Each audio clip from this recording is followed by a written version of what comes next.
जय बोले अहिंसा परमो धर्म की, पंच परमिष्टि भगवंत की, आ भगवान महावीर स्वामी की, आचार्य गुरुवर श्री विद्यासागर जी महाराज की।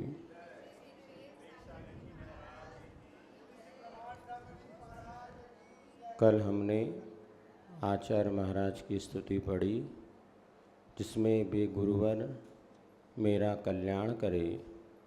अब आज हम गुरु महाराज ने हम सभी लोगों के आत्म कल्याण के लिए बहुत से ऐसे सूत्र और मंत्रों की रचना की है, जिसको पढ़ कर के सुन कर के हम अपने जीवन को प्रशस्त बना सकते हैं। तो आचार्य ने संस्कृत भाषा में 6 शतकों की रचना की। निरंजन शतक, श्रवण शतक, भावना शतक, परिचय शतक, सुनीति शतक और है आत्मबोध शतक तो पूर्णमति जी का है। एक और शतक उन्होंने इस प्रकार से जो शतकों की रचना की है, ये सभी अपने संस्कृत भाषा की प्रौढ़ता को लिए हुए रचना है और इसके एक अलग ही षट्शती के नाम से कृति प्रकाशित हुई है, जो 50 ग्रंथों में प्रकाशित है। उसके माध्यम से पढ़ेंगे तो बहुत आनंद से पूर्ण परिचय आपको प्राप्त होगा। किंतु यहाँ पर अपन ने उन जो शतकों में से जो चुनिंदा है, जो हम इसको अपने कंठ का हार बना सकें, और उन्हीं संस्कृत रचनाओं का हिंदी में भी पद्यानुवाद आचार्य महाराज स्वयं ने किया है। तो उस पद्यानुवाद के कुछ छंद यहाँ पर हैं, जिसे हम पढ़ेंगे और उस काव्य का आनंद लेंगे, जो गुरु महाराज ने अपनी साधना के माध्यम से यह नवनीत हम लोगों को निकाल करके दिया है। तो पेज नंबर 28 पर सबसे पहले निरंजन गीतिका दी है।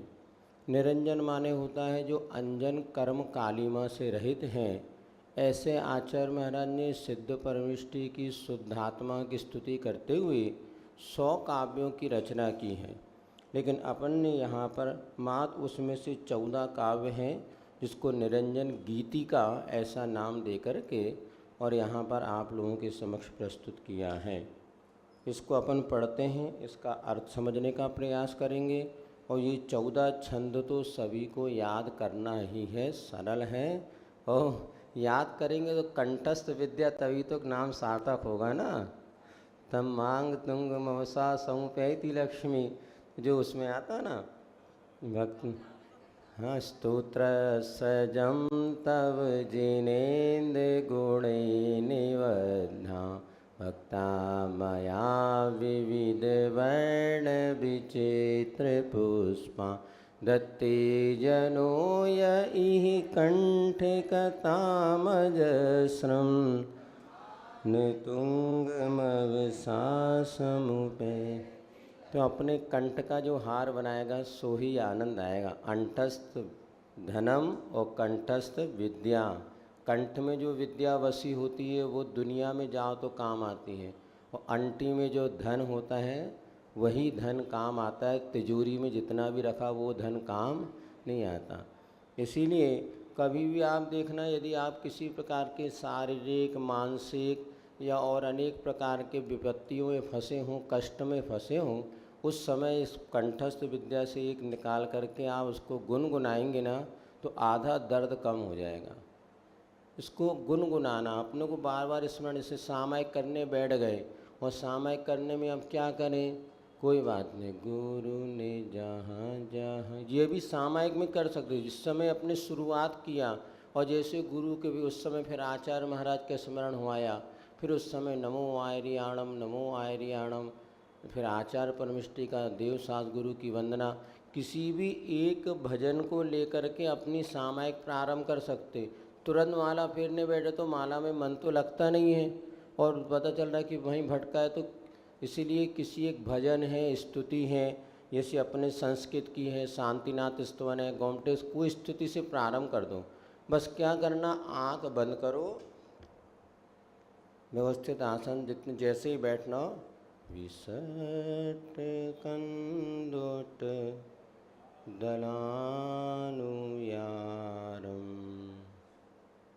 सुलोयनं चंद समानतुंडं गुणाजियं चंपकोपसोहं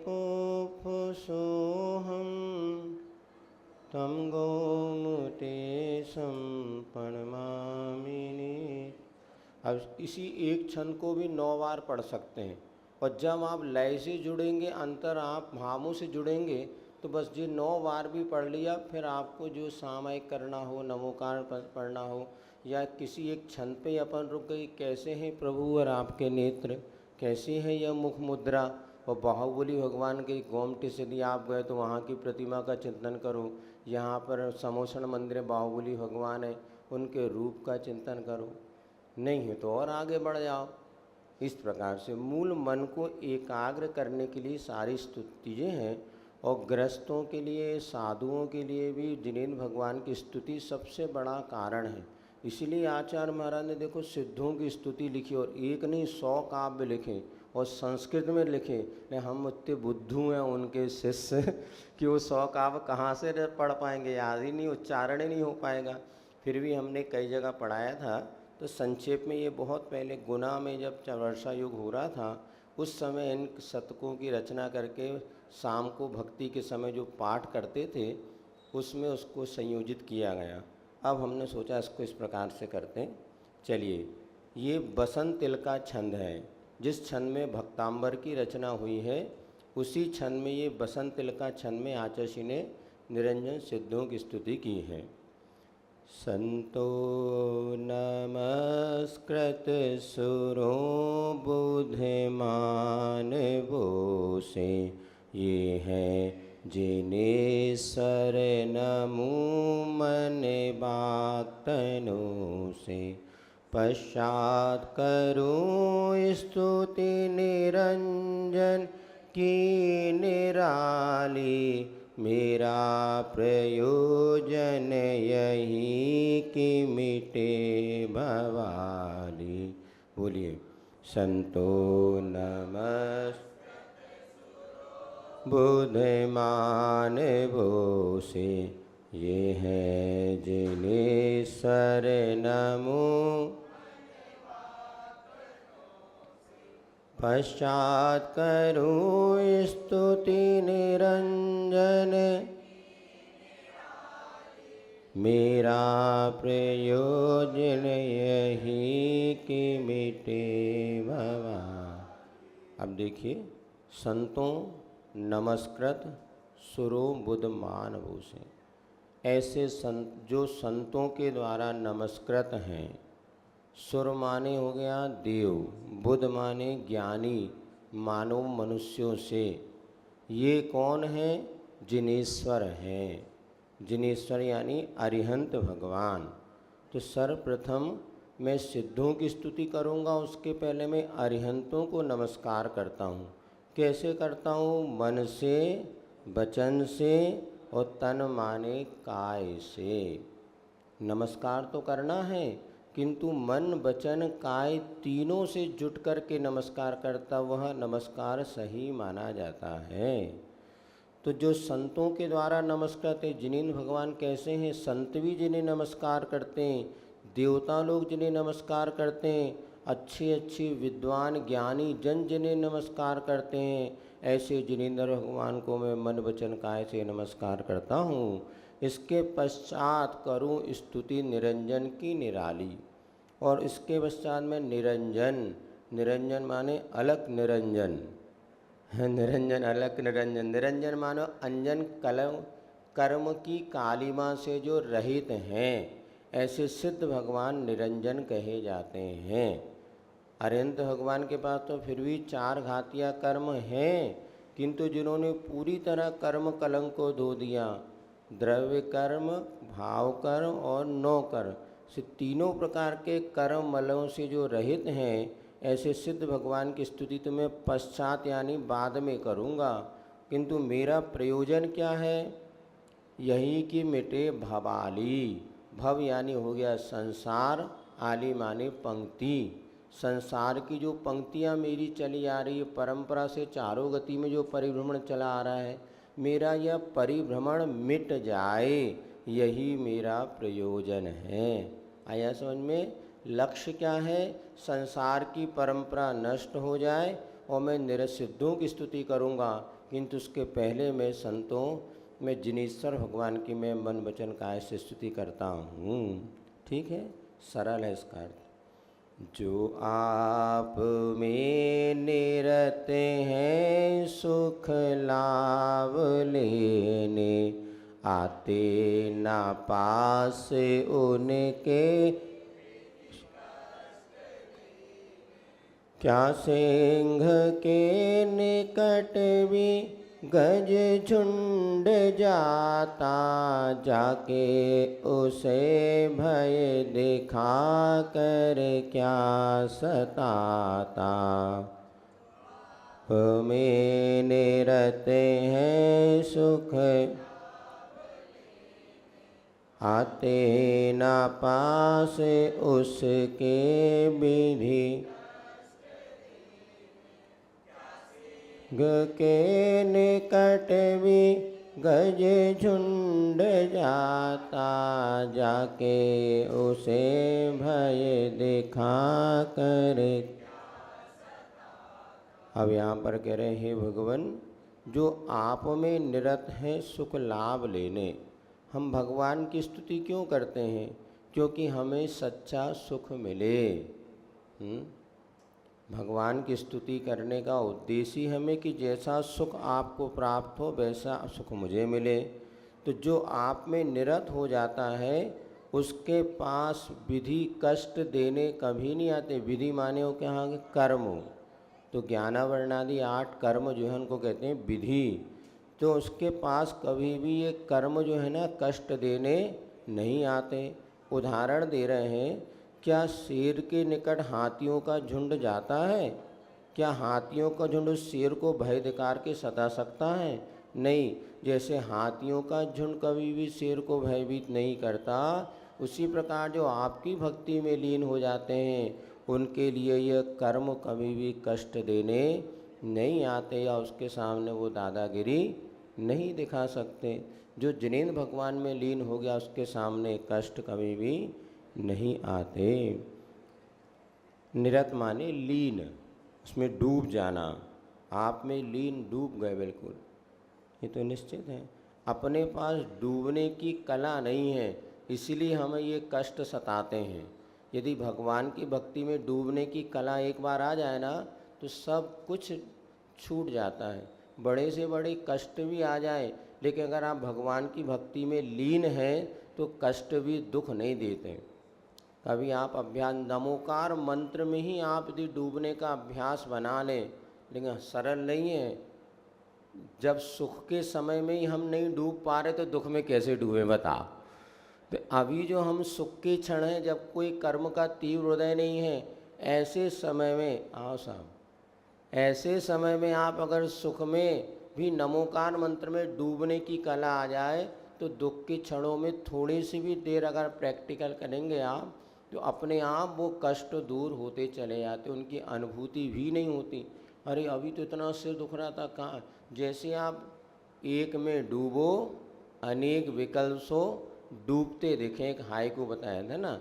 एक में डूबो, नमोकार मंत्र में डूब जाओ, ऐसे डूब जाओ कि बस नमो अरिहंताणम नमो, और मन में पढ़ो, जरूरी नहीं बोल के पढ़ो, अनेक प्रकार की लय के साथ पढ़ो, भक्ति के साथ पढ़ो। माला ले लो, नमो अरिहंताणम नमो सिद्धाणम नमो आयर्याणम नमो अध्यायाणम नमो लोए सव्यसाहुडम नमो अरिहंताणम। अपने को डूबने की कला सीखना है, तैरने की नहीं। डूबने की, भले 9 बार भी हम कैसे डूब सकते हैं।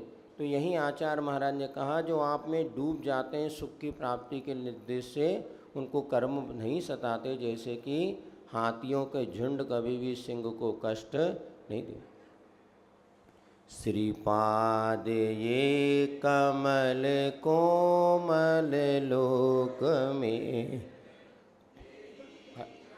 28 नंबर काल में है। हे भव्य कंज खिलता इन दर्श पाता, पूजो अता हृदय में इनको बिठाता। श्रीपाद ये कमल कोमल, यही यहाँ शरण है। भव्य कंज खिलता पूजो अता हृदय में। श्री जिनेन्द्र भगवान के पाद कैसे हैं? ये चरण कमल जो है कोमल है, मृदु हैं। इस श्लोक में मृदुता को धारण किए हुए ये चरण कमल हैं। और इस पंचम काल में ये ही शरण है। जिनेन्द्र भगवान के सिवा अन्यथा शरणम नास्ति त्वमेव शरणम मम। इस पंचम काल में अनंत और सिद्ध भगवान के ही चरण जो हैं हमारे लिए शरण हैं, आश्रय देने वाले हैं। क्योंकि पंचम काल में साक्षात सिद्ध अनंत तो है नहीं, स्थापना निक्षेप से और साक्षात आत्मानुभूति करके केवल ज्ञान तो प्राप्त होने वाला नहीं। तो आत्मा भी हमारे लिए शरण कब है? बाद में। पहले शरण कौन है? पंच परमिष्टि के चरण ही हमारे लिए शरण है भव्य कंज खिलता इन दर्श पाता। कंज से यानी न पंकज यानी कमल, भव्य रूपी कमल इनके दर्श को पाता से ही पाते खिलने लगता है, खिल जाता। जैसे सूर्य की किरणों से कमल खिल जाते हैं, उसी प्रकार भगवान के चरणों की शरण पाकर के यह मन खिल उठता है। अथा मैं इस अपने हृदय में इन पंच परमिष्टिया श्री अनंत भगवान को अपने हृदय में विराजमान करता हूँ। वैराग्य से तुम सुखी भज के अहिंसा, होता दुखी जगत है कर राग हिंसा। सत्साधना सहज साधि सदा दिलाती, दुस्साधन दुखमयी विष ही पिलाती।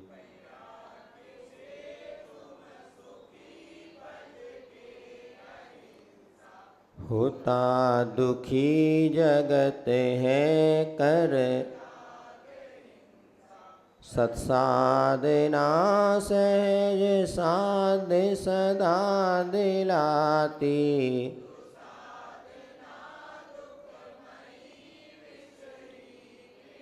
हाँ हे भगवान, आप कैसे हैं?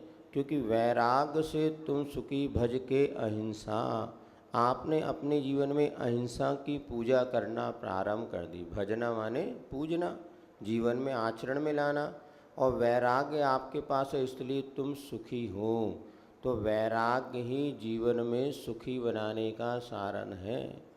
रागी दुखी होता है तो वैरागी सुखी होता है। महाराज सुख प्राप्ति का मार्ग बदलाओ। तो भैया जो राग दुख का कारण है उसको छोड़ो और वैराग्य को भजो। यहाँ लिखा है वैराग से तुम सुखी भज के अहिंसा। जब वैराग होगा तो अपने आप अहिंसा धर्म आपके भीतर प्रकट होगा। रागी जीव हिंसा करता है, वैरागी हिंसा से दूर होता चला जाता है। तो वैराग से तब कल वैराग भावना अपन ने तो पढ़ी है 2 दिन से, थोड़ा बहुत तो वैराग आ गया होगा। आ गया तो कोई बात नहीं, टिका नहीं महाराज, चला गया हो कोई बात नहीं। लेकिन क्षण मात्र के लिए भी परिणामों में अगर वैराग उत्पन्न होता है, यही समझना आगे जाके स्थायी रूप धारण कर सकता है। होता तो है वैराग, तो सबको होता है, किंतु पूर्व के कर्मोदय के साथ ही अपने को अब समय निकालना होता है। फिर भी जब कभी ऐसा द्रव्य क्षेत्र काल अनुकूल मिले तो वैराग के भाव हमारे लिए बहुत जल्दी संसार के दुखों से छुड़ा देते हैं। जैसे भरत चक्रवर्ती, पिताजी को तो 1000 वर्ष लग गए केवल ज्ञान प्राप्ति, बाहुबली को 1 वर्ष लगे, किंतु भरत चक्रवर्ती को अंतर्मूर्त में केवल ज्ञान हो गया। क्यों? क्योंकि वैराग्य तो उसके मन में बार बार उमड़ता था, क्योंकि हारा हुआ चक्रवर्ती था और ये 96,000 रानियाँ, ये सब परिकर, लेकिन उसके बीच में भी वो रागी नहीं वैरागी, इसलिए घर में भरत वैरागी जो कहते हैं। ऐसे राम के भरत जी थे वो भी घर में वैरागी थे, उनको गाती पे बैठा दिया, लेकिन वो राजा मन से नहीं बने थे। तो ये वैराग्य भाव ऐसा नहीं कि आप जहाँ पर हैं वहाँ वैराग्य नहीं हो सकता। आप लोगों को तो और प्रति क्षण वैराग के निमित्त मिलते हैं, हमको तो कभी कभी मिलते हैं, लेकिन आप लोगों को तो हमेशा किसी ही घर कलिहारी नारी के बैरी संभाई, किसी के बाहर दी के, कल सपन ने पढ़ा था। 24 घंटे वैराग्य हम धारण कर सकते हैं, बस राग कम करना है। जो भी अरे ठीक है भैया यही वस्तु स्वरूप है, ऐ क्षण संगुर है, जिसको अपना माना उनसे ही दुख पाया, ये स्वरूप। करना कुछ नहीं है, सब अपने परिणामों में परिवर्तन का ही नाम है मोक्ष और संसार है। तो आज भले हम ना छोड़ पाए, किंतु सत्य को जान रहे हैं, तो वैराग्य कुछ क्षण के लिए भी उत्पन्न होता है। तो क्षण मात्र का वैराग्य भी आगे स्थायी वैराग का रूप धारण कर सकता है। होता दुखी जगत है कर राग हिंसा, दुखी क्यों हो रहा है ये संसारी प्राणी? तो राग और हिंसा, राग हो गए आपके यहाँ पे भाव हिंसा, और हिंसा से द्रव्य हिंसा ले सकते हैं। तो भाव हिंसा द्रव्य हिंसा करके दुखी होता है। सत साधना सहज साध सदा दिलाती, जो अपनी समीचीन साधना है वैराग्य पूर्वक जो रत्नत्रय की आराधना होती है, ये सहज रूप से साध्य माने हमें शुद्धात्म तत्व की उपलब्धि का कारण बनती है। और इसके विपरीत जो दुस्साधना है वो दुखमयी विष ही मिलाती, अर्थात समीची मोक्ष मार्ग संबंधी साधना नहीं, इन भौतिक पदार्थों को लेकर के जो पुरुषार्थ किया जाता है, जो साधना की जाती है, साधना वो उसको भी कहते हैं दुस्साधना और सत्साधना। अब जैसे जो बच्चे पढ़ रहे हैं या हमें ये बनना है, ये सारी साधना ही है उनकी, लेकिन ये साधना आत्म कल्याण का साधन न बनते हुए दुखमय विष ही पिलाती है। हो आपको नमन तो सघना अघाली, पाती विनाश पल में दुखशील बाली, फैला पयोद जल हो नभ में भले ही, थोड़ा चले पवन तो बिखरे उड़े ही। हो आपको, चलो, नमन तो सघना अघाली, पाती विनाश पल में दुखशील वाली,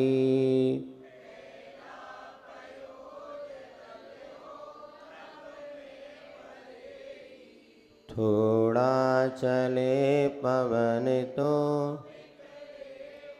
हे भगवान, जब मैं आपको नमन करता हूँ तो सघना अघाली, अघ माने हो गया पाप और आली माने पंक्ति। आचार्य महाराज ने बहुत सारे अघाली सघाली बना, कुछ शब्द आचार्य महाराज ने स्वयं बना लिया संधि करके। तो हो आपको नमन तो सघना अघाली माने सघन घने रूप से जो पापों की पंक्तियाँ थीं, पाती विनाश पल में, पल मात्र में वो दुखों की पंक्ति जो है वह पापों की पंक्ति नष्ट हो जाती है। कैसी है वो पापों की पंक्ति? दुखशील वाली, दुख देना ही जिनका स्वभाव है, ऐसी पापों की पंक्ति क्षण मात्र में नष्ट हो जाती हैं। उदाहरण दे रहे हैं, फैला पयोद दल हो नभ, पयोद माने बादल, पय माने पानी, दा माने देने, जो पानी को देने वाले कौन हो गए? बादलों का दल आकाश में भले कितना फैला हो, थोड़ा चले पवन तो बिखरे उड़े ही, थोड़ी सी हवा चल जाए तो बादलों का दल यहाँ वहाँ बिखर जाता है। उसी प्रकार आपकी स्तुति करने से पाप रूपी बादल क्षण मात्र में विलीन हो जाते हैं। तो खूब अच्छा, बढ़िया, आनंद आया। आज हमने भी पहली बार पढ़ाया, आपने भी पहली बार पढ़ा। तो ये पद्यानुवाद को लेकर के खूब अच्छा है। आगे श्रवण गीतिका है, परिचय, सुनीति, ये सब अपन 2-2, 4-4 पढ़ लेंगे तो खूब आनंद आएगा। चलिए भेद प्रभेद निकालते हैं। पेज नंबर 55 नंबर चल रहा है। 3 क्या होते इस विषय में चर्चा चल रही है। वेद है, पात्र की कल चर्चा हुई थी, आहार दान आदि के पात्र उत्तम मध्यम जघन्य इसके बाद 3 वेद बतलाए गए थे। वेद यानी परिणाम, जिसके माध्यम से एक दूसरे के प्रति अन्य लिंग के प्रति आकर्षण का भाव होता है। तो पुरुष वेद, स्त्री वेद और नपुंसक वेद के माध्यम से ये 3 वेद हैं। तो जैन दर्शन के अनुसार भाव वेद और शरीर की रचना, जिसे लिंग कहते हैं, दोनों में वैषम्य पाया जाता है और सामान्य रूप से वर्तमान में भी देखने में आता है। तो यहाँ पर जब मुक्ति की बात आती है तो तीनों लिंगों से मोक्ष होता है, किंतु तीनों लिंग से यहाँ वेद से क्या लेना, भाव से। द्रव्य से तो पुरुष हुए बिना मुक्ति का लाभ नहीं मिलता। किसी के शरीर तो पुरुष का है, वंशम नारा सहनन है, किंतु भीतर से स्त्री वेद का उदय आ जाए, नपुंसक वेद का उदय आ जाए, तो भी वो मुनि बन के आत्म कल्याण कर सकता है। किंतु जिसका शरीर स्त्री का हो और भीतर से पुरुष वेद भी हो जाए, तो भी वो पंचम गुण स्थान से ज़्यादा उसका नहीं होगा, उसकी मुक्ति नहीं मिलेगी, क्योंकि द्रव्य रूप से बाहरी परिग्रह और आरंभ का त्याग उसका इस पर्याय के निमित्त से नहीं हो सकता। तो ये भी इसको विशेष रूप से समझना चाहिए। और ये भीतरी वेद जो है वो अपरिवर्तनीय है, ऐसा कहा है। बाहरी शरीर में भली परिवर्तन ले आए, जैसे आज बहुत से जेंडर लिंग परिवर्तन आदि कर रहे हैं, किंतु फिर भी वो कैसी क्या प्रक्रिया है, ज़्यादा उसमें तो उलझने वाली बात नहीं है। फिर भी जैसे भीतर के इंस्ट्रूमेंट्स में परिवर्तन करना तो संभव नहीं। बाहर के आकार प्रकार को आप भले बदल दो, किंतु भीतर के जो सिस्टम बना होता है उसको तो एकदम परिवर्तन होता ही नहीं होगा। फिर भी यहाँ पे इस प्रकार का प्रसंग कहा है। तो यही समझना, द्रव्य स्त्री को हमारे यहाँ पर मोक्ष नहीं होता। नपुंसक जो है वो भी प्रतिमा लेकर के 11 प्रतिमाधारी व्रती बन सकता है, नपुंसक वेदी पुरुष। हाँ, नपुंसक वेदी जो होते हैं, जिनको अपन 3 प्रकार से कहते हैं, स्त्री पुरुष और नपुंसक, वो भी अणुव्रती श्रावक बन सकते हैं और हैं भी, बने भी हैं कई ऐसे। इस प्रकार समझ। अब इसके अब पारिणामिक भाव बताए थे। जीवत्व है क्या, हाँ, भाव की अपेक्षा। तो उनके 9वें गुण स्थान तक तीनों वेद माने हैं, 9वें गुण स्थान, लेकिन द्रव्य से पुरुष ही होना चाहिए, द्रव्य से पुरुष ही होना चाहिए। और 9वें गुण स्थान तक स्त्री वेद, नपुंसक वेद, पुरुष वेद का उदय रहता है। लेकिन तीर्थंकर प्रकृति का बंद करना, तीर्थंकर के अंदर और बाहर दोनों पुरुष वेद चाहिए। आहारक दृष्टि वाले के लिए भी अंदर और बाहर दोनों पुरुष वेद चाहिए, ऐसा। अब योग 3 होते हैं, मन वचन काय, ये भी आपको बताया था। योग माने होता है परिस्पंदन, हलन चलन, वाइब्रेशंस को आप कहते हैं। तो मन वचन काय के निमित्त से जो आत्मा के प्रदेश में हलन चलन होता है उसे योग कहते हैं। तो ये योग ही मूल रूप से आश्रव के कारण बनते हैं। तो मन वचन काय की जितनी आपकी क्रियाएं तीव्रता को प्राप्त होगी, उतना आश्रव ज़्यादा होगा, और जितना मन वचन काय की क्रिया मंद होगी, उतने आप आश्रव से बचेंगे। 13वें गुण स्थान तक योग चलता है। क्या है? पारिणामिक भाव बताया था ना। पारिणामिक भाव से कहते हैं जो किसी कर्म के उदय, उपशम, क्षय उपशम की अपेक्षा नहीं रखता। जैसे मैं जीव हूँ, किस कर्म की वजह से, कोई कर्म नहीं, तो उसको पारिणामिक भाव कहते हैं।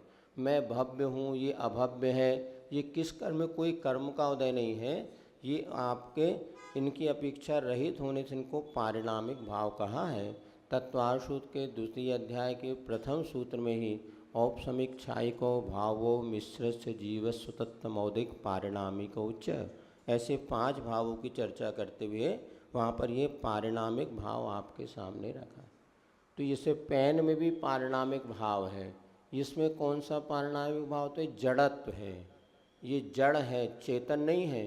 तो किसकी वजह से जड़त्व है, कोई कर्म का उदय क्या, नहीं, ये स्वभाव है, इसलिए इसको कहते हैं पारिणामिक भाव। तो 6 द्रव्यों में पारिणामिक भाव होते हैं, जीव, पुद्गल, धर्म, अधर्म, आकाश और काल, ये सब में पारिणामिक भाव होते हैं, ये किसी कर्म के वजह। हाँ, किंतु ये 5 भाव जो होते हैं वो जीव में ही होते हैं, ऐसा। पुद्गल में कहीं कहीं जो जीव के साथ जुड़ा है, ऐसे पुद्गल में औदैहिक भाव भी माना है। तो जीव में छयों भाव, पुद्गल में औदैक और पारिणामिक भाव, शेष 4 द्रव्य मात्र पारिणामिक भाव पाया जाता है। तो औदैक भाव कैसे माना पुद्गल में? अब चूँकि शरीर है ये भी पुद्गल है, किंतु कर्म के उदय से होने वाली परिणति है। तो ज्ञानार्णव आदि में पुद्गल के 2 भाव माने हैं, पारिणामिक और औदयिक। ऐसा योग 3 हो गया। गुप्ती, अब गुप्ती का अर्थ क्या होता है? मन वचन काय को वश में करना। तो ये भी मन वचन काय 3 होते हैं, इन तीनों को अपने वश में करने का नाम गुप्ती है। अब तत्वासूत्र के अनुसार सम्यक योग निग्रह गुप्ती, तो मन वचन काय की असमीचीन प्रवृत्ति को छोड़ देना ये भी गुप्ती मानी जाती है, अथवा पूरी तरह से मन को विराम दे करके अपने आप में स्थिर हो जाना, वचन की प्रवृत्ति को रोक देना। बाहरी वचन की प्रवृत्ति तो रुक गई, भीतर में भी अंतर्जल्प चलना समाप्त हो जाए।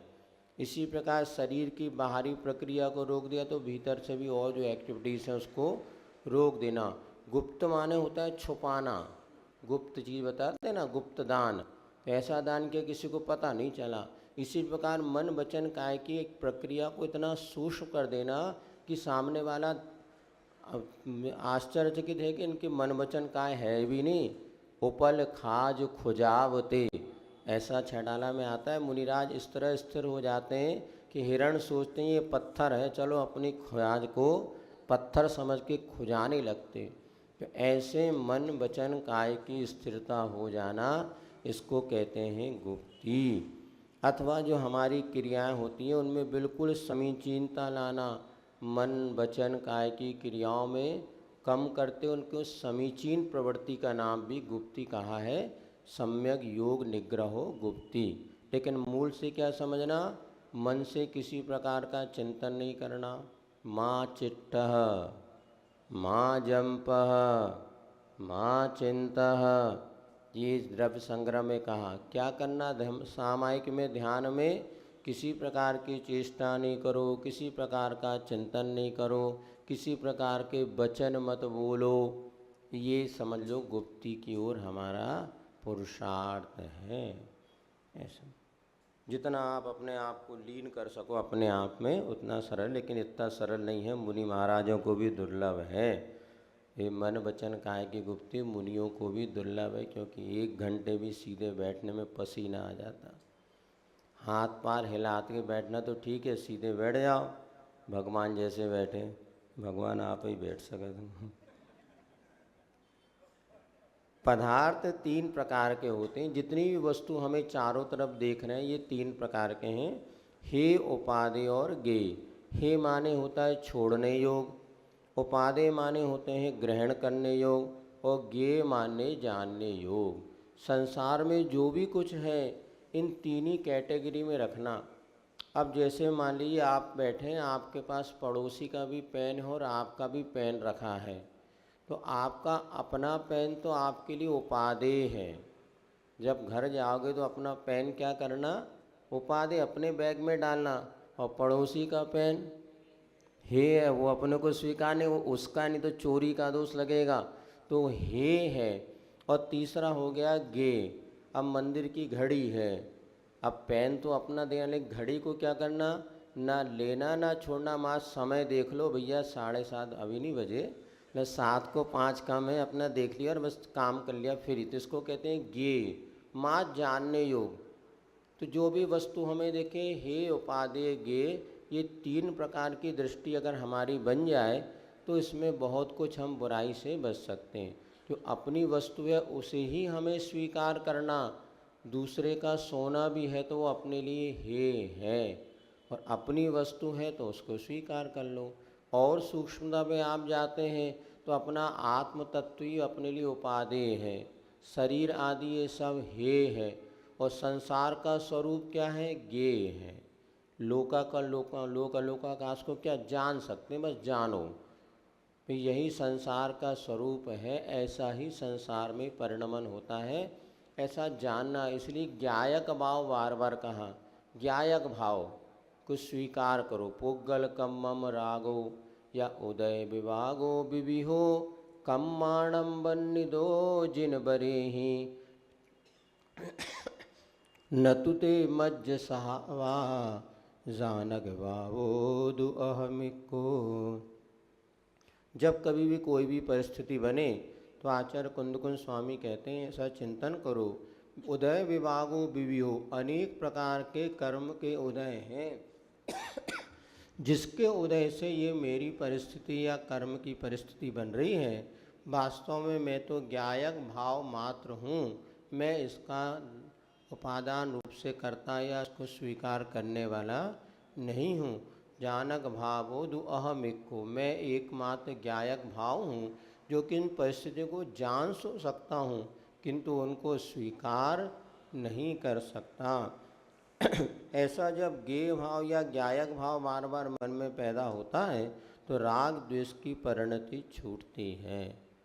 तो ये शरीर भी क्या हो गया, हे है। सिद्ध भगवान बनने का अर्थ क्या हो गया, शरीर को भी छोड़ दिया।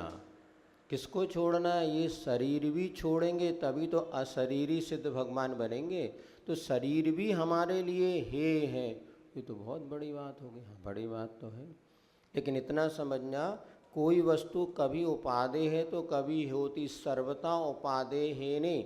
जैसे एक माना जाए आत्मा सर्वत्र उपादेय है और शरीर सर्वत्र है नहीं, सर्वत्र है नहीं, अभी शरीर को छोड़ना नहीं, किंतु अब आध्यात्म दृष्टिकोण से शरीर हमें छोड़ना ही है।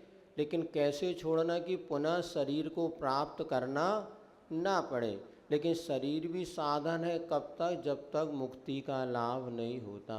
इसलिए वज्र विषम नारा सैनन मिले, हमें उत्कृष्ट द्रव्य क्षेत्र काल मिले, क्योंकि उपादेय है जब तक हमारे लिए मुक्ति का लाभ नहीं मिलता। जैसे आपको यहाँ से दिल्ली जाना हो तो ट्रेन जो है वो उपादेय है कि हे है, कब तक उपादेय है, जब तक मंजिल ना हो। दिल्ली आ गए तो ट्रेन छोड़ दो, चलो भैया अपन ट्रेन के लिए थोड़ी ना बैठे रहते हैं, वो तो जहाँ आपको इसी प्रकार जैसे अपन पढ़ते अशुपयोग, शुभोपयोग और शुद्धोपयोग, ये तीन चीज़ अपन ने पढ़ी थी। तो शुभोपयोग हे है कि उपादेय है, शुभोपयोग जैसे अपन ने अशुपयोग माने क्या बनाया, हिंसा के परिणाम, ये तो सर्वथा हे। फिर शुभोपयोग में क्या हो गया, देव गुरु शास्त्र गुरु की पूजा भक्ति आदि का परिणाम, ये उपादेय है कि हे है, ये उपादेय कब तक, जब तक हम मुनि नाम या शुद्धात्मानुभूति में शुद्धोपयोग में लीन नहीं होते तब तक ये हमारे लिए उपादेय है। और जो ही शुद्धोपयोग में चले गए तो शुभोपयोग भी हे हो गया। इसको छोड़ा नहीं जाता, अपने आप छूट जाता है। जैसे जैसे साधक आत्मानुभूति में लीन होता है वैसे वैसे वह छूटता चला जाता है। अब आपने नियम लिया कि हम आजीवन अभिषेक पूजन करेंगे, अब मुनि बन गए तो क्या हो गया, अभिषेक पूजन का नियम तोड़ दिया, तो पाप लाएगा क्या पुण्य लाएगा है? अभिषेक पूजन का नियम था कि रोज़ महाराज को अभिषेक पूजन देंगे, आहार कराएंगे, तो लेकिन वैसे रोज़ महाराज को आहार कराने का नियम होता क्या, ऐसा नियम नहीं होता। कई लोग कहते हैं महाराज हमारा तो नियम है, अगर नगर में साधु है तो आहार देना ही है, इसलिए हम तो 2 किलोमीटर भले हो जरूर उनके पीछे जाते हैं वक्त हैं। नहीं, ऐसा कभी भी नियम नहीं होता। नियम अतिथि संविभाग होता है कि अगर साधु की आहार चर्या की बेला में हम पड़गाहन अपने घर में करेंगे, साधु आ गया तो आहार दे देंगे और नहीं आया तो उस बेला को टाल करके हम भोजन करेंगे, तो अतिथि संविभाग संबंधी पूरा पुण्य आपके खाते में चला जाएगा। अब मान लीजिए इंदौर के 50,000 लोग सभी नियम ले लें कि हम महाराज को आहार दे के आहार करेंगे, तो महाराज का क्या होगा बताओ, बंटाधार होगा कि भैया वो। अब 50 ये सब रोज़, ये सबसे ज़्यादा खतरनाक वही हैं जो कि प्रतिदिन आहार दान देना हमारा नियम है, भीड़ भड़क्का करके नहीं। एक जगह पड़गाहन करो, अतिथि संविभाग करो, साधु आ गए तो आहार दे लो, नहीं तो अपना आहार करो। क्योंकि हमने देखा आजकल आहार दान भी उपसर्ग जैसा हो गया, क्योंकि साता से 2 आचार्य महाराज को तो हमने देखा बेचारे साता से कभी 2 रोटी नहीं खा पाए, इसलिए लगता आप प्रसिद्ध होने में ही आराम है, अपनी ही सुबह और अपनी जितनी प्रसिद्धि होगी उतनी टेंशन लाए। और सबसे बड़ी बात तो दाताओं में भी विवेक नहीं। कौन अशुद्ध वस्त्र पहना, कौन क्या कह रहे, सब छिलते छुलते, हाथ कोई शुद्धि नहीं, बिल्कुल शुद्धि नहीं। इसलिए ये भीड़ भाड़ में जो आहार चर्या होती ना, इसमें बहुत कहना चाहिए एक प्रकार से निराकुलता नहीं, आकुलता कई बार हो जाती। और बस घंटे लगे 1 घंटे लाइन में कि 1 गिलास दे दिया, तो क्या मिला आपको? कुछ पुण्य नहीं मिला। खाली चम्मच को जितना पुण्य मिला उतना ही तुम्हें मिला। कहाँ मतलब उतनी 1 घंटे बढ़िया माला फेरो, भावना भाव, या वैया वृत्ति के। हम लोग आचर्य के साथ जाते थे तो मात्र वैया व्रत करते थे, देने का कोई काम नहीं। भाई अपनी वस्तु ही क्या है, अपन तो वैया व्रत कर लो, उसकी व्यवस्था बना दो। अब धक्का मुक्की करके 1 आध गिलास दे करके भगे आए तो तीर मार लिया हो जैसे। का समझ में नहीं आता, बहुत अविवेक। आहार चर्या के मामले में इतना अविवेक। और 2-2 4 10 जो लठेत जाना पड़ता, वो खड़े हैं और फिर वो धक्का मार रहा, फिर वो खींच रहा है, फिर वो ऐसे हमने देखा, देख करके हमें वैराग होता आहार चर्या। इसलिए वे 2-3 लोग फिक्स दे दो, बढ़िया व्यवस्थित करो। अब जो चौके वाला है बेचारे का तो अतः ही पता नहीं रहता, इसलिए हम तो दो पहले बात, चौके वाले कौन है वो बताओ, सुबह 7 बजे कौन आया ये बताओ। जो 7 बजे आया पहले वो, या 20 मिनट आहार दें। अब भी 9 बजे आए, साड़ी धोती पहन के अपने टिप टॉप पहन के खड़े हो गए। बेचारा जो सुबह से काम कर रहा उसकी तो अतः प्रत्यार, वो तो 1 गिलास देने को तरस जाता है। इसीलिए हम पहले चौके 7 बजे कौन कौन आया पहले बताओ। भले 4 आए चाहे 5, पता है हमें सुबह जाओ तो वही 2 ही चालू रहते, बाकी तो 50 लोग ये सब 9-10 बजे वाले हैं। उनको खड़े हो पीछे, कोई हो स्टैंडर्ड के, सब पीछे हैं। तो ये कुछ होना चाहिए इसमें। तो हे उपादेय, अपनी यही चर्चा चल रही थी ना। हाँ, तो शुभोपयोग ये, जहाँ मुनि महाराज बन गए तो अब ये शुभ की क्रियाएं स्वयं में छूटे। अब हमारे पास द्रव्य का भी त्याग कर दिया, तो अब हम भाव पूजा करेंगे। यदि करना है जो भक्तियाँ हम लोगों के लिए, पूज्यपाद स्वामी ने 10 भक्तियाँ पढ़ते हैं, भक्तांबर पाठ पढ़ लिया, कल्याण मंदिर एक ही भाव, ये पाठ जो है ये सब भाव पूजा माने जाते हैं।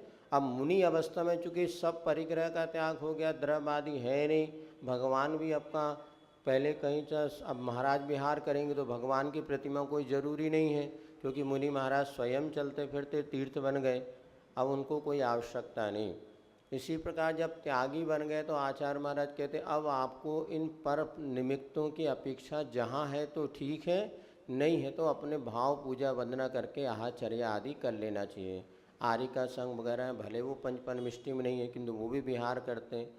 अन्यथा पहले एक परंपरा चलती थी कि साथ में जिन प्रतिमा रखना अनिवार्य है संघ में। अब चूँकि वहाँ पे श्रावक जो पूजन पाठ करते थे वो अपने साथ में रख लेते थे, लेकिन इस जब साधु संघी अगर उसका पूरा मैनेजमेंट देखने लगेगा तो व्यवस्थाएं बिगड़ जाएगी। इसलिए आचार्य महाराज ने इसका पूर्णतः निषेध किया। और किसी भी हमारे मुनि और आर्य का संघ में जिन प्रतिमा साथ में नहीं चलती, अब इसी का अनुसरण बहुत से लोग कर रहे हैं, जो कि आगम के अनुकूल है, इसमें कोई बाधा नहीं है। तो जैसे मुनि बन जाएंगे तो बहुत सी चीज़ें अपनी स्वयं श्रावकों की क्रियाएं छूट गई। अब श्रावक घर में था, मानी अष्टमी चतुर्थी उपवास करता था, अब मुनि बन गए तो एक आसन भी करता तो चलेगा। अब चूँकि उसकी तो प्रतिदिन एक आसन हो गया, 23 घंटे का वैसे उपवास हो गया, इसीलिए अब उस समय वो नियम, बहुत से नियम जो थे छूट जाते हैं। लेकिन वो हे होते हुए उपादेय थे कब? उस श्रावक की भूमिका में। अब साधु बन गए तो वही हे हो गए, तो वही उपादेय भी वही है। और बाकी शेष जो है गे है, जानो देखो, इसमें उलझो नहीं। जितना आप जानोगे देखोगे उलझ नहीं। आचार्य ने गोमटगिरी में एक प्रवचन किया था, हमें ध्यान है, पूरा 1 घंटे का प्रवचन, 98 में चातुर्मास हुआ था ना। मैं किसी से उलझता नहीं, इस पर उनका एक मैं किसी से उलझता नहीं। क्योंकि ध्यान रखना, हम स्वयं ही दुनिया में उलझ रहे हैं, हमें कोई नहीं उलझा रहा। 90% उलझन हम स्वयं अपनी पाले हैं, कोई हमें नहीं उलझाता। हमने तो 30 साल की साधना में देख लिया, कभी कोई श्रावक साधु को उलझाता नहीं, अगर साधु उलझना ना चाहे तो। अब साधु ही खटापटक करना चाहता फिर तो आ जाओ महाराज, पर हम भी मैदान में, हम तो कोई कम थोड़ी ना। और नहीं तो आप पुस्तक लेके पढ़ो, कोई नहीं छेड़ता, कोई आपको ये नहीं करता महाराज हमसे बतियाओ। 1 आध 2 4 बतिया, लेकिन अपने नहीं बतलाना तो वही चला जाएगा, भैया महाराज स्वाध्याय कर रहे हैं। लेकिन हम ही उलझते हैं, हम ही उनसे चाहते हैं, तो फिर वो तो निश्चित है रागी है, वो तो चाहता है कि हमें कहीं ऐसा माहौल तो मिले, तो वो झट से आपसे जुड़ जाता है। और जुड़ जाता है तो उसका तो भला है, किंतु आपका भला है कि नहीं कह सकते हो। तो अब 1 घंटे बैठेगा तो क्या बताएगा, हाँ हमारी वो भाभी थी, वो दीदी थी, वो ऐसी थी, पूरी रिश्तेदारी बताएगा जिसका हमें कोई अता पता नहीं।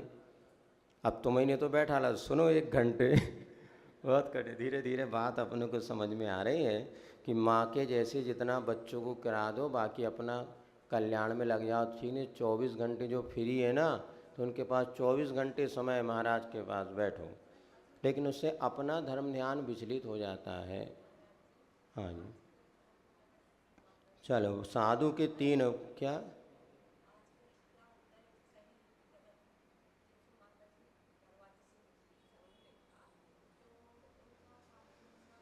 हाँ वो पाँच परीक्षा लोग कर लेते हैं अति में, बाकी कई आर्य का नहीं कराते, कई लोग करा लेते हैं। चलो, पदार्थ 3 प्रकार के, हे उपाधि और गे। गे माने समझ में ना, मात्र जानना राग। आप ये सोचो जितनी वस्तु हम गे, तो उसमें कभी राग देश नहीं होगा। तो गे माने जानने योग वस्तु मात्र, जितना अपन गे ज्ञायक भाव बनाओ, अर्थात जान लो लेकिन उलझो नहीं। ये दान पेटी रखी है, बस उसको जानो, जेब में हो तो सिक्का डालो, न डालो तो चपचाप देख करके निकल जाओ, ज़्यादा उलझो नहीं। तो हम ही अपने परिणामों से उलझते हैं। आज आप देखना जिन बातों में हमें कोई प्रयोजन नहीं, अब कई बार लोग हमें सुनाते हैं, हम भैया हमें क्या करने तुम्हारे, कौन इसने हाँ अता ना पता, और तुम हमें सुनाई दे रहे, तो हम भी किताब खोल के पढ़ने बैठ जाते हैं। अपने आप थोड़ी देर में खिसक लेता, बोले अब महाराज सुन ही नहीं रहे, क्या करना। ऐसी संसारी जीवन में जो काम की बातें उसे सुनो, बाकी को जानो छोड़ो। कल वो लिखा था ना, अब ज़्यादा बात स्लेट में लिखा था ना आज हमने, वही से उलझना भी है और उसी से निपटना भी है। इसलिए अब ज़्यादा सोचना व्यर्थ है, उसी संसार में उलझना है और उसी संसार में निपटना है। तो ज्ञायक भाव सबसे अच्छा, जानो देखो बस, हर्ष विषाद नहीं करो, ऐसा ही वस्तु का स्वरूप है। साधु के 3 उपकरण बताए, पिच्छी, कमंडल और शास्त्र। तो साधु का अपने जैन दर्शन के अनुसार समस्त परिग्रह का त्याग कर दिया, उसके बाद भी अपने जीवनचर्या में अहिंसा आदि व्रतों के पालन करने के लिए पिच्छी और कमंडल, ये 2 उपकरणों की व्यवस्था आगम में की है। और तीसरा शास्त्र माने जिस अध्ययन आदि के लिए, या मान लीजिए 24 घंटे तो अपने निर्विकल्प शुद्धात्मानुभूति होती नहीं है, तो ग्रंथ वगैरह मिल जाए, एक ग्रंथ भी लेकर के पढ़ने लगो तो दिन भर निकल जाता है।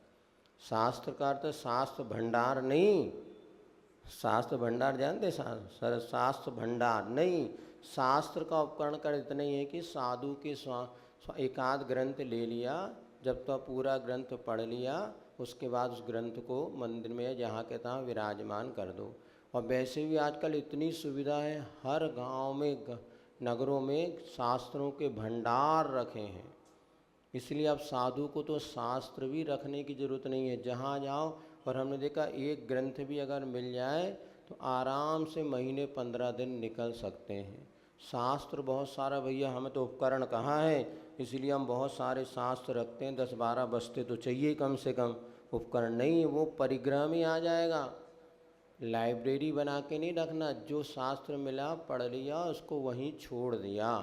अपने नाम पे रखना, कवर आदि चढ़ना, ढेर लगाना, बस्तों के बस्ते 10-10, 20-20 बस्ते, भैया आ रही है गाड़ी महाराज के शास्त्रों की, ये सब महान दोष का कारण है। इसीलिए पिच्छी कमंडल में भी बताया, ज़्यादा राग ना हो। पिच्छी भी जो है मयूर पंख की पिच्छी है, उसको उपकरण के रूप में रखो, ज़्यादा ताम झाम चकाचक से कोई प्रयोजन नहीं। उद्देश्य है जीवों की रक्षा होना चाहिए। कभी एक दिन पिच्छी तो लगाए नहीं, खराब ना हो जाए, सब पे रखो, तो क्या मतलब अरे ऐसा ही होता है, पिच्छी आदि टांग देते हैं खूटा पे और बस, बाकी नहीं। तो पिच्छी का जो उपकरण है उसका उपयोग होना चाहिए। इसी प्रकार कमंडल वगैरह भी है। अब ये भी जो है शौचोपकरण आदि, स्वाध्याय आदि के पहले हाथ पैर को धोने के लिए ये जो कमंडल उपयोग किया जाता है, ये भी साधु का उपकरण है। सुनते हैं तीर्थंकरों के लिए पिच्छी कमंडल की कोई आवश्यकता नहीं होती, क्योंकि उनके पास ऐसी परिहार विशुद्धि या ऐसा संयम उनके पास होता है कि उनके द्वारा किसी जीवों का बुद्धिपूर्वक घात नहीं होता। चलते फिरते उठते हुए भी वह उनकी क्रियाओं में परिमार्जन आदि करने की विशेष उनको आवश्यकता पड़ती ही नहीं, क्योंकि इतने उनकी परिहार विशुद्धि या संयम की निर्मलता होती है, इस पाप से वो सर्वत्र बचे रहते हैं। किंतु पंचम काल में और जो दीक्षित शिष्य हैं उनके लिए पिछी कमंडल होना अनिवार्य है, अन्यथा अन्य परंपरा में अनेक प्रकार के उपकरण मान लिए हैं, वो उपकरण दिगंबर परंपरा में मान्य नहीं है। मात्र पिछी कमंडल और शास्त्र भी उतने ही हों जिसके माध्यम से अपने परिणामों की संभाल हो। आचार्य कहते उतनी ग्रंथ पुस्तक जिसको रोज़ आप परिमार्जन कर सको। नहीं तो हमने देखा ग्रंथों में भी छिपकलियाँ आके बैठ जाती। अभी शिखर जी में देखा, वहाँ जब पारस धाम में हम बैठते थे, वो इतनी सी छिपकली 2 ग्रंथ के बीच ग्रंथ रखा था और ग्रंथ के बीच में जाके बैठी थी। वो तो किस्मत की बात है, हटाया देखा तो तुरंत समझ में आ गया, तो पर वैसे वो चलेगी। इतना सा बच्चा था, लेकिन वो संगी पंचेंद्रिय यदि धोखे से 2 ग्रंथ टच हो जाए, मर जाए, तो पूरा एक उपवास का प्रायश्चित कम से कम। तो बात प्रायश्चित की नहीं है, लेकिन वो जीव तो चला गया ना। इसीलिए आचार्य कहते इतने ही परिवार जा उतना ही रखो जितने भी आपको आँखों से शोधन आदि हो सके। कमी तो है, लेकिन ये जो रखते हैं उनको इस प्रकार से। बहुत एक बार का प्रसंग आपको शायद सुनाया था, मुक्तागिरी का समय था, हम कुछ साधु बैठ के स्वाध्याय चल ही रहा था आचार्य के समक्ष, और किसी ग्रंथ की आवश्यकता पड़ी। तो एक महाराज ने कहा, ब्रह्मचारी जी जाओ हमारे कमरे में अलमारी में वो ग्रंथ रखा, उठा के ले आओ। तो आचार्य ने तुरंत कहा, महाराज उनको पीछे और दे दो, क्योंकि आधा निक्षेपण समिति तुम्हारी है, उसकी थोड़ी ना है। अब वो जाएगा तो उठा, तो उसको पीछे और दे दो। तब वो महाराज को झट से समझ में आया, अरे गड़बड़ हो गया। फिर स्वयं उठे, गए और वो ग्रंथ को लेकर के आए। तो हम लोग ये छोटी सी शिक्षा ये थी कि भाई अपने हाथ से करोगे तो व्रतों का पालन होगा, दूसरों से कराएंगे तो निश्चित अनर्थ होगा, पाप का बंध होगा। इसलिए व्रती बनने के लिए सबसे पहला संकल्प होना चाहिए, हम अपना काम स्वयं करेंगे। अब व्रती बन गया, अब हमारे लिए कोई कुएं का पानी छान करके ला के दे, तो सब असंयमी हैं। आज हम देख रहे हैं असंयमियों से जितना काम कराओगे वो काम सब कर देगा, किंतु वो जीव दया का पालन नहीं कर पाएगा, क्योंकि उसकी जब आप व्रती होके नहीं कर पा रहे तो अव्रती कैसे करेगा। इसलिए व्रती को हर काम अपने हाथ से ही करने का मन बनाना चाहिए। पानी भी अपने हाथ से लाओ, छानो, करो। या 2 व्रती हैं तो अलग बात है, किंतु अव्रतियों को ऑर्डर दे के काम कराओगे तो कभी भी आपके व्रत निर्दोष नहीं फल सकते हैं। इसी प्रकार कर्म के 3 भेद हैं, द्रव्य कर्म, भाव कर्म और नो कर्म। जो ज्ञानावरणादि 8 कर्म होते हैं उसे द्रव्य कर्म कहते हैं। राग द्वेष की जो आत्मा की परिणति से भाव कर्म कहते हैं। और शरीर आदि को औदारिक वैक्रियक आहार के शरीर है, इस शरीर को नो कर्म कहते हैं। त्रिविध कर्म मल वर्जित सिद्ध महंता। सिद्ध भगवान जो है 3 प्रकार के कर्मल से रहित होते हैं। तो कौन कौन से? ज्ञानावरणादि 8 द्रव्य कर्म, राग द्वेष आदि परिणाम क्रोध मान माया आदि ये भाव कर्म, और शरीर को जो है नो कर्म कहते हैं। ऐसे 3 प्रकार के कर्म से जो रहित होते हैं ऐसे सिद्ध भगवान होते हैं। तो यहाँ पर ये आपके लिए 3 प्रकार के कर्म भी बता दिया। भोजन के 3 भेद होते हैं, सात्विक, राजसिक और तामसिक। सात्विक जो दाल सब्जी रोटी से सात्विक माना जाता है। तामसिक आलू प्याज लहसुन आदि जो जमी कंद तामसिक माने जाते हैं। और राजसिक में माल पुआ माल टाल जिसको कहते हैं ना, जिसमें जो राजसिक भोज 56 भोग ये सब राजसिक माने जाते हैं। तो सामान्य रूप से भोजन के सात्विक भोजन दाल सब्जी रोटी यही बात चोखी, हाँ ये सात्विक भोजन है। राजसिक में थोड़ा गरिष्ठ हो जाता है, रबड़ी है मावा है तीसरा। और तामसिक में जिससे परिणामों में अंधकार विशुद्धि बढ़ संकलेश हो, ऐसे भोजन को बासा भोजन है, ये भी तामसिक माना जाता है। आज बना लिया कल खा रहेंगे, सुबह का बासा भोजन भी तामसिक प्रवृत्ति वाला होता है। इसीलिए बच्चों को गरम गरम भोजन बना के खिलाओ, तो उनकी प्रवृत्ति बहुत विशुद्ध होगी। अब वो बाज़ार का जंक फूड लिया है, ये आटा सुबह से उसन लिया, रख दिया, पुरानी रोटी, तो ये ताज़ा भोजन अपने आप में बहुत एक विशुद्ध, भले 2-4 रोटी खाएं, गरम गरम रोटी, बच्चों को सब्जी बना।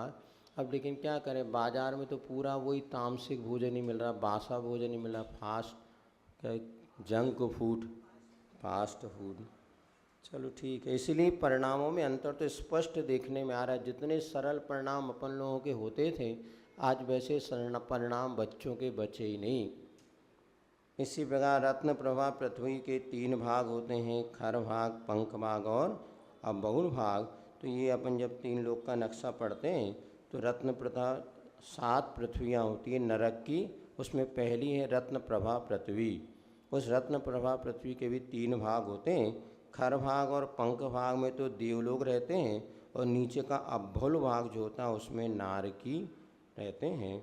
इस प्रकार के समझना चाहिए। चलो ठीक है, इतने रखें। Page number 53। एक आध भजन पढ़ लो और क्या। क्यों पंडित जी अभी शुरू नहीं हो रहा? चलो पेज नंबर 53। गुरु तू ना मिला सारी दुनिया मिले भी तो क्या है, मेरा मन ना खिला, मेरा मन ना खिला, सारी बगिया खिले भी तो क्या है, गुरु तू ना मिला। मैं धूल हूँ और तुम हो गगन, कैसे छुए तेरे पावन चरण। मैं धूल हूँ और तुम हो गगन, कैसे छुए तेरे पावन चरण। लाख बंधन यहाँ, लाख बंधन यहाँ, मन में भक्ति पले भी तो क्या है, गुरु तू ना मिला, गुरु तू ना मिला, सारी दुनिया मिले भी तो क्या है, मेरा मन ना खिला। तकदीर की मैं कोई भूल हूँ, डाली से बिछड़ा हुआ फूल हूँ। तकदीर की मैं कोई भूल हूँ, डाली से बिछड़ा हुआ फूल हूँ। तेरा साथ नहीं, तेरा साथ नहीं, संग दुनिया चले भी तो क्या है, गुरु तू ना मिला, गुरु तू ना मिला, सारी दुनिया मिले भी तो क्या है, गुरु तू ना मिला। चरणों में आके जो रो लेते हम, आंसू नहीं है वो मोती से कम।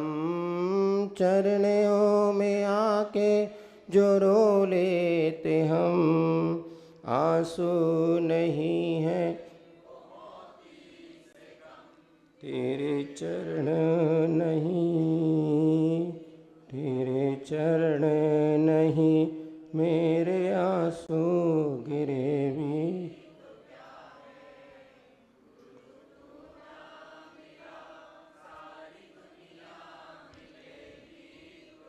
ओ चलिए, जिन वाणी के ज्ञान से सूझे,